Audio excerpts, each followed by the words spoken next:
Comment tenir ces nouvelles résolutions pour l'année 2021? C'est la question que beaucoup de personnes se posent et c'est peut-être celle que vous vous posez en ce moment même. Beaucoup de fois, on se dit ça y est, cette année, je vais arrêter de fumer. Cette année, c'est la bonne, je me mets au sport, je vais lancer mon business, mon entreprise ou que sais-je. Et à chaque fois, c'est la même chose. On tient 1 mois, 2 mois, là vous êtes déjà bon. Et après, tout s'écroule, vous repartez sur votre routine que vous aviez déjà auparavant et vous atteindrez jamais ces nouvelles bonnes résolutions. Donc si c'est votre cas, vous êtes au bon endroit. Je vais vous expliquer comment moi je fais pour tenir mes nouvelles résolutions et ce qui marche vraiment. Avant toute chose, j'aimerais me présenter. Si vous ne me connaissez pas, moi c'est Ludo du blog l'Ikigai, un blog où je résume des livres de développement personnel, non-fiction, business et autres, et où je partage aussi toutes mes astuces en productivité, développement personnel, les habitudes, voilà, tout ce qui permet de s'améliorer au quotidien, chaque jour, de devenir une meilleure personne, une meilleure version de soi-même. C'est mon créneau, c'est ce qui me passionne et sur quoi j'apprends tous les jours. Et j'aimerais aussi vous dire que j'ai lancé récemment ma lettre privée, une lettre que j'envoie tous les lundis matins à mon audience. On est déjà plus de 150 personnes à être sur cette lettre et la plupart des personnes en sont satisfaits. J'y partage mes dernières découvertes en habitudes, gestion du temps, gestion personnelle et autres. Et c'est gratuit, inscrivez-vous. Vous recevrez également en guise de bienvenue, cadeau de bienvenue, un petit guide que j'ai écrit, un petit guide PDF sur la méthode Kaizen. Donc je vous laisse le lien en bio et on se retrouve tous les lundis matins dans votre boîte mail. Alors maintenant, on passe au sujet qui nous intéresse ici, c'est comment tenir nos bonnes résolutions. Donc j'ai 6 clés, 6 astuces pour tenir ces nouvelles résolutions.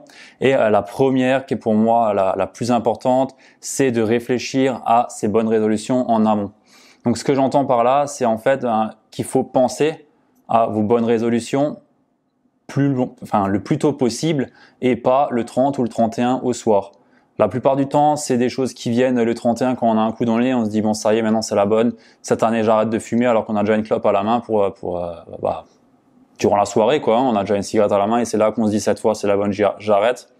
Mais c'est pas ce qu'il faut faire. Vous devez vous prendre du temps en amont, 1 mois, 2 mois avant, vous dire pourquoi est-ce que je veux arrêter, quelle est l'intention que je veux mettre derrière et qu'est-ce que ça peut m'apporter. Et tout ça, ça se passe en amont.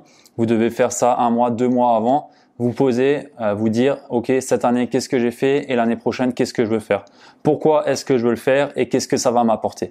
Sans ça, c'est impossible de tenir vos nouvelles résolutions parce que c'est des choses qui sont données à l'instant. C'est pas un truc réfléchi et vous n'allez pas tenir. Et c'est exactement pour ça que la plupart des personnes ne tiennent pas leurs résolutions. C'est parce que c'est pas quelque chose qu'elles veulent vraiment et c'est des choses qui ont été dites sans trop de valeur un soir, le 31 au soir avec un coup dans le nez quoi. Donc réfléchissez à ça vraiment en amont. Moi je pense que 1 à 2 mois avant c'est le bon timing pour réfléchir à ce que l'on veut accomplir sur l'année suivante. L'astuce numéro 2, c'est de faire le bilan sur l'année qui est passée. C'est un peu dans le même point que réfléchir à ces nouvelles résolutions en amont, mais là c'est au même moment que vous fassiez le bilan sur ce que vous avez déjà accompli cette année pour que vous puissiez vous rendre compte de tout le travail que vous avez déjà fait cette année et vous montrer que c'est possible que l'année prochaine vous allez aussi pouvoir faire ce travail sur d'autres objectifs et les tenir. C'est vraiment important de montrer à notre cerveau de quoi est-ce qu'on est capable parce qu'on a tendance à être trop ancré dans le moment présent et on se rend pas compte en fin de compte tout ce qu'on a déjà pu faire. Parce que ce qu'on a déjà pu faire, c'est devenu la routine, c'est devenu le quotidien. Alors qu'à l'époque, c'était quelque chose de grand et aujourd'hui, c'est quelque chose qui est dans notre vie. C'est quelque chose qu'on a déjà accompli, qu'on a tout le temps, on s'en rend plus compte, on vit avec. Donc faites le bilan sur votre année passée, faites ça pareil, 1 mois avant le 31, c'est ce qu'il y a de mieux à faire. Moi je le fais tout le temps en décembre, les 2 dernières semaines de décembre, j'attaque vraiment le bilan sur les prochaines résolutions et le bilan passé sur l'année que j'ai pu faire. Et ça m'apporte vraiment beaucoup. Donc je pense que c'est vraiment important pour vous de faire ça si vous voulez commencer sur une bonne base. La troisième résolution, c'est de se fixer des objectifs. Donc là, c'est, on va dire un petit peu le truc standard, mais c'est ce qui est important, c'est de se fixer des objectifs qui sont importants pour vous, qui sont simples, que vous pouvez mesurer, que vous arrivez à palper, qui sont atteignables, réalistes et que vous fixiez une deadline pour les atteindre. Faut pas vous dire j'arrête de fumer l'année prochaine, mais vous savez pas quand, vous savez pas comment, vous savez pas jusqu'à combien vous vous laissez de délai pour réussir à tenir ça et vous dire ça y est, c'est acté, je suis plus fumeur. ou que j'ai commencé le sport et que je tiens sur le long terme, fixez-vous des objectifs, faites-les smart. Donc je le rappelle, c'est simple, mesurable, atteignable, réaliste et temporellement défini.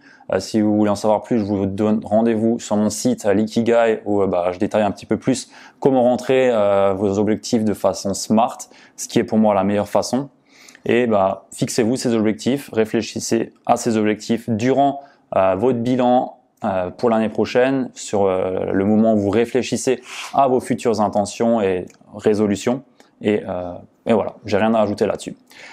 L'astuce numéro 4, la clé 4, c'est de faire des habitudes. C'est simple. C'est à partir du moment où vous avez vos objectifs, faites en sorte que ces objectifs sont des pratiques qui s'ancrent dans des habitudes. J'entends par là que si demain vous voulez vous mettre au sport, il faut que vous en fassiez une habitude. Il faut pas vous dire je vais à la salle que 3 fois par semaine et je sais même pas quel jour ça va être.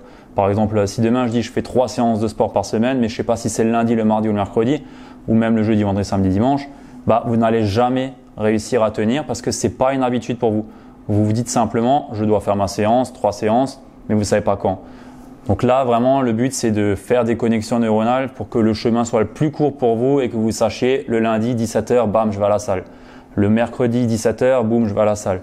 Et ainsi de suite. Il faut que ça soit des habitudes. Ancrer vraiment des habitudes, c'est ce qu'il y a de plus simple pour votre cerveau.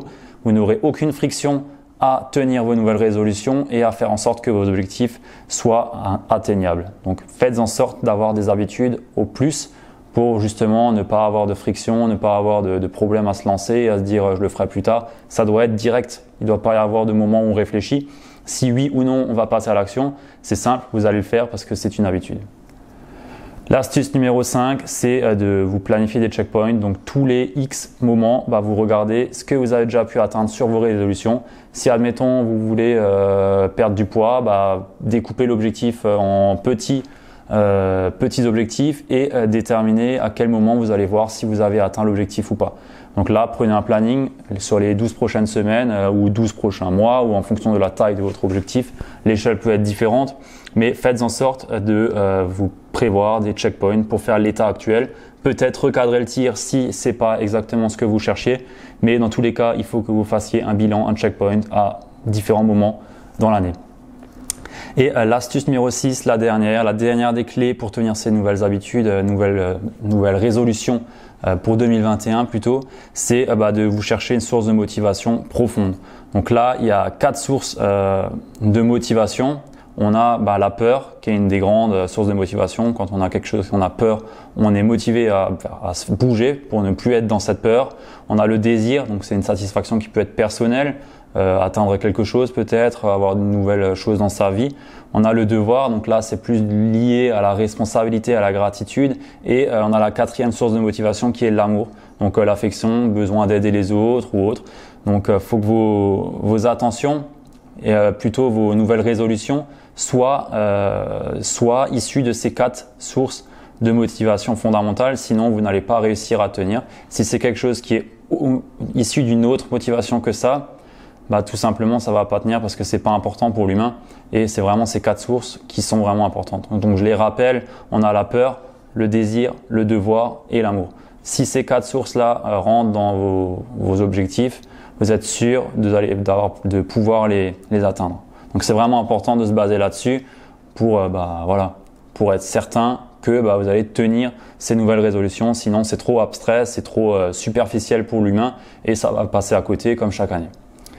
J'espère que ces 6 clés vont vous aider, vont vous être utiles pour définir vos nouvelles résolutions pour 2021. C'est vraiment quelque chose d'important, c'est un petit peu le point de base pour tout le monde, les nouvelles années, le début de nouvelles années. Donc ne le ratez pas, loupez pas le coche. Prenez en compte ces 6 points et surtout dites-moi en commentaire ce que vous faites pour vous fixer ces nouvelles bonnes résolutions que vous avez. Ça m'intéresse vraiment de voir ce que les autres font. Ça c'est personnellement mes 6 points que moi j'utilise. C'est pas forcément les meilleurs, il y a peut-être mieux. Donc si vous en avez d'autres qui peuvent m'être utiles aussi, n'hésitez pas à me les partager en commentaire, je me ferai vraiment un plaisir de vous lire. Et surtout, n'hésitez pas à rejoindre ma lettre privée où tous les lundis matins, vous recevrez donc ma petite lettre où je vous partage toutes mes dernières découvertes, nouveautés que j'ai pu découvrir sur la semaine passée dans mes lectures, mes formations, mes vidéos et autres. Donc sur ce, je vous souhaite une bonne journée et surtout une bonne nouvelle année, que vous commencez bien et que vous passiez de bonnes fêtes. Merci à tous. Ciao.